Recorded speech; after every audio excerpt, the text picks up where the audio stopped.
Cold weather trucking. Timothy Jensen with Jensen Transport in Independence, Iowa.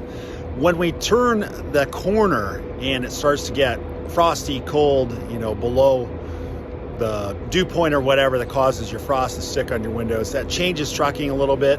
Does it change, pricing or anything like that? No, not really. I mean, it does cost more time. So you got to get out just like any other place, unless your truck had been running early in the morning to get the frost off the window. You still got to kind of scrape stuff, do all that stuff.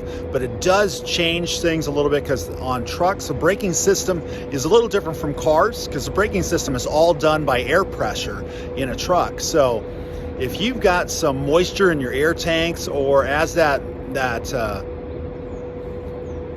moisture collects or condenses and then freezes in some lines, like there's a purge valve on the bottom of an air dryer and things like that, that stuff can freeze and stick. A lot of times there is a little bit of bypass oil from the compressor, and you mix that in with the water and the frost, and that can cause problems because something can stick or not open. Same thing can happen with your brakes. So if you come in, your brakes are hot and they cool down, it draws moisture into there, and then that can lock your brakes to the drum.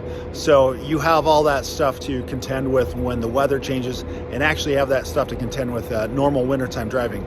If we can get to a temperature, say it's 45 degrees every day, every night, nothing changes, the moisture content of the air, things like that don't change, a lot less problems for trucking. Nothing changes, everything works. You get a little bit of a draw because of the heat, but otherwise it's pretty stable. So as a truck driver, a lot of that stuff is just making sure you do a good pre-trip. Your air pressures are coming up okay, everything sounds okay, your air dryer's purging off, your brakes release okay. And a lot of times when you start in the morning, it is important sometimes when you release your brakes, give it a little extra time so you get the air pressure build up, watch your gauges, and then what you want to do sometimes is back your trailer up, because just the way the S-cams turn and apply the brakes, that can allow the brakes to release better just for a second before you go forward and pull out of there. Sometimes that's all you need to do is just pull back a little bit.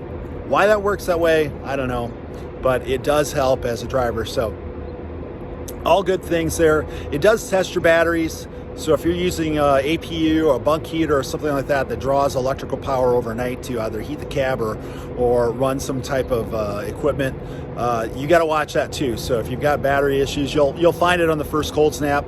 You'll find it on the hot heat days too. It'll test your batteries, and all that stuff does shrink a little bit when it gets cold. So if you have a poor electrical connection somewhere, you're going to find that little electrical connection too. You'll get your light on in the dash, you get a problem or an issue where a gauge fluctuates or something like that.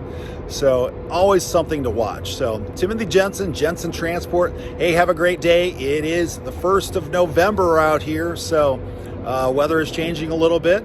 So be safe. Take care.